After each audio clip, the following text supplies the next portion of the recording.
what advice would you have for the ladies that would like to eventually get into the fitness industry? My biggest advice is to be consistent with your training, with nutrition, with proper supplements that work with your body, to work with a trainer that knows what they're doing and that cares about your health. That is by far the best advice I can give. And just be consistent with it, because the more consistent you are, the further you'll go and the more motivated you'll be every time you step on stage. I would just say one night, just before you plan this whole journey, first of all, anybody can do it.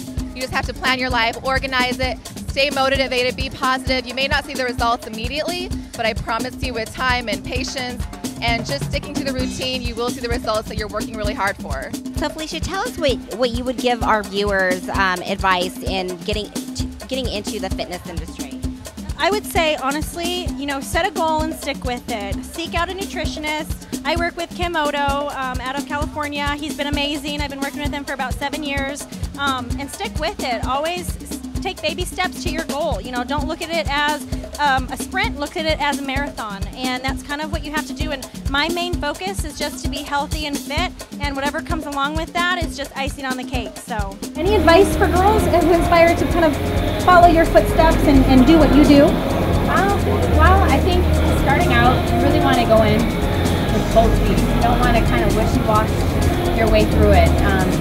Get somebody that you trust and follow one person's advice only, because everybody has their own methods of going about how to get ready for a show, and it can get very overwhelming and very confusing. So, start out knowing that you're going to do the competition and stay 100% focused, because it is just as much physical as it is mental.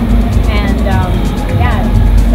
that is very important advice. Definitely a lot of mental when getting ready for something like that. You have to be strong and tough, and obviously Nicole knows what that's about. So Sonia, there are so many girls out there who inspire to be like you. What kind of advice can you give them? The best advice I can give you is to seek out a professional nutritionist trainer, and so that you can have a third eye seeing on what's going on with your body, and just to overlook your training and your nutrition, and just see what your body, the changes and the fluctuations that it goes through. That would be my best advice, to seek professional. Yeah, definitely good advice coming from a pro bikini athlete. Thank you, Sonia. So what advice would you have for someone that wants to get into the fitness industry? Do it. Everyone can do it. You just have to be serious, have a plan, have a trainer. If I were to give advice to future competitors, my advice would be passionate about it. It is a daily commitment, both physically and mentally. You need to commit with your diet, your training, and all of your activities. But my number one suggestion would be always try to compete naturally. That's what I've always done, and it will pay off in the future with your health. a lot of hot fitness supermodels here all in one place, shooting with the Aussie photographer Mark Thyssen,